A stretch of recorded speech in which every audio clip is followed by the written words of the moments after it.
Hi everyone, welcome back to my channel. ഇന്ന് ഞാൻ നിങ്ങളുമായി ഷെയർ ചെയ്യുന്നത് എൻ്റെ വെയ്റ്റ് ലോസ് ജേർണിയുടെ ഭാഗമായി ഞാൻ ഒരു ദിവസം എന്തൊക്കെ കഴിച്ചു എന്നുള്ളതാണ്. ഓക്കെ, നമുക്ക് വീഡിയോയിലോട്ട് പോകാം.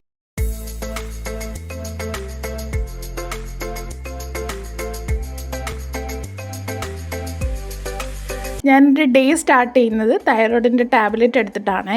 അതിനുശേഷം ഞാൻ ഒരു കപ്പ് തിളപ്പിച്ചാറിയ ചൂടുവെള്ളം ഊതി കുടിക്കാൻ ശ്രമിക്കാറുണ്ട്.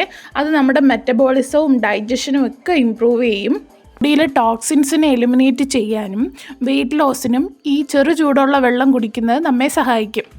അത് കഴിഞ്ഞ് ഞാൻ മോർണിംഗ് ബ്രേക്ക്ഫാസ്റ്റിനായി എടുത്തത് 2 ഇഡ്ഡലി, പ്രോട്ടീനായിട്ട് ഒരു ബോയിൽഡ് എഗ്ഗ്, കുറച്ച് സാമ്പാർ, പിന്നെ കുറച്ച് ക്യാരറ്റ് പീസസ്. അത് ഫൈബറാണ്, അത് ബ്ലഡ് ഷുഗർ നിയന്ത്രിക്കാൻ സഹായിക്കും. ഈ ഇഡ്ഡലി, ദോശ, ചോറ് അങ്ങനെ കാർബോഹൈഡ്രേറ്റ് അടങ്ങിയ ആഹാരങ്ങളിൽ ഹൈ ഗ്ലൈസമിക് ഇൻഡെക്സ് ആണുള്ളത്.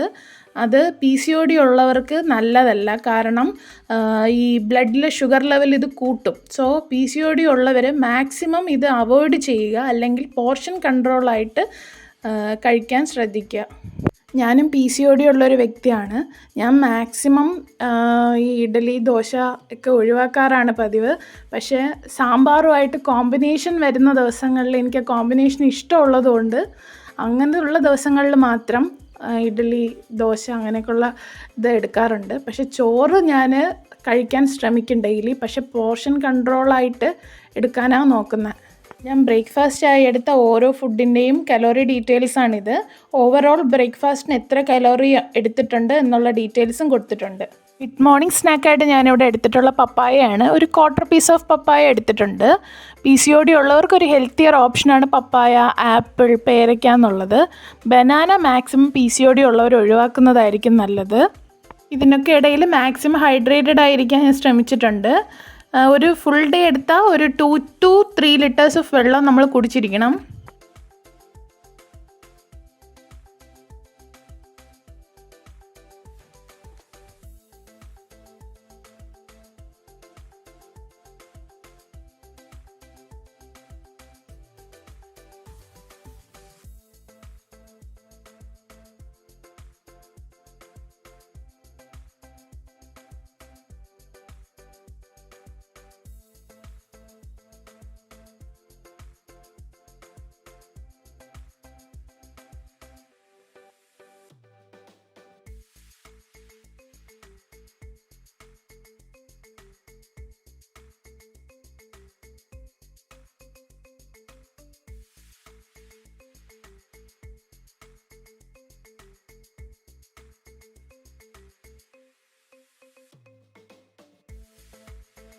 ക്വാർട്ടർ പീസ് ഓഫ് പപ്പായയുടെ കാലറി ഡീറ്റെയിൽസാണിത്.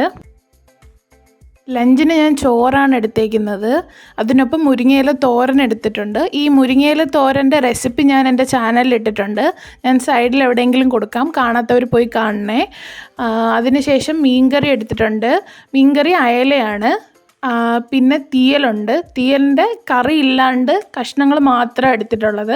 പിന്നെ കുറച്ച് വെജീസും എടുത്തിട്ടുണ്ട്. ലഞ്ച് ടൈമിലാണ് എനിക്ക് കൂടുതൽ വിശപ്പ് അനുഭവപ്പെടുന്നതും ആ ടൈമിലാണ് ഞാൻ കൂടുതൽ ഫുഡ് കഴിക്കുന്നതും. സോ അത് തടയാൻ വേണ്ടിയിട്ട് ഞാനൊരു ടെക്നിക്ക് യൂസ് ചെയ്യുന്നുണ്ട്. അത് ഞാൻ നിങ്ങൾക്കൂടെ പറഞ്ഞു തരാം. ലഞ്ച് ടൈമിന് 1 hour മുന്നേ ഞാൻ അത്യാവശ്യം വെള്ളം കുടിക്കും. അതിന് ശേഷം 1 hourന് ശേഷം ഫുഡ് കഴിക്കും. ഫുഡ് കഴിക്കുമ്പോൾ ഫസ്റ്റ് ഞാൻ ചോറിലോട്ടല്ല പോവുക, സൈഡിൽ വെജീസ് ഉണ്ടാവില്ലേ, അപ്പോൾ ആ വെജീസ് ഫസ്റ്റ് കഴിച്ചിട്ട് ദെൻ ഞാൻ ചോറിലോട്ട് പോകും. അപ്പം നമ്മൾ വയറ് കുറച്ച് അത്യാവശ്യം ഒന്ന് ഫില്ലായിരിക്കും. അതിൻ്റെ പുറത്തായിരിക്കും നമ്മൾ ചോറ് കഴിക്കുന്നത്. അപ്പോൾ നമുക്ക് അധികം അങ്ങനെ വിശക്കാനോ അല്ലെങ്കിൽ കൂടുതൽ ഫുഡ് കഴിക്കാനോ ഉള്ള ടെൻഡൻസി കുറയും. ലഞ്ചിന് ഞാനെടുത്ത ഫുഡിൻ്റെ കലോറി ഡീറ്റെയിൽസാണ് കൊടുത്തിട്ടുള്ളത്. ലഞ്ച് ലേറ്റായിട്ട് കഴിച്ചതുകൊണ്ട് എനിക്കങ്ങനെ വിശപ്പൊന്നും ഫീൽ ചെയ്തില്ല. സോ ഡിന്നർ ഞാൻ 1 ഗ്ലാസ് ഗ്രീൻ ടീയും ഒരു ബോയിൽഡ് എഗ്ഗും കഴിച്ച് അവസാനിപ്പിച്ചു.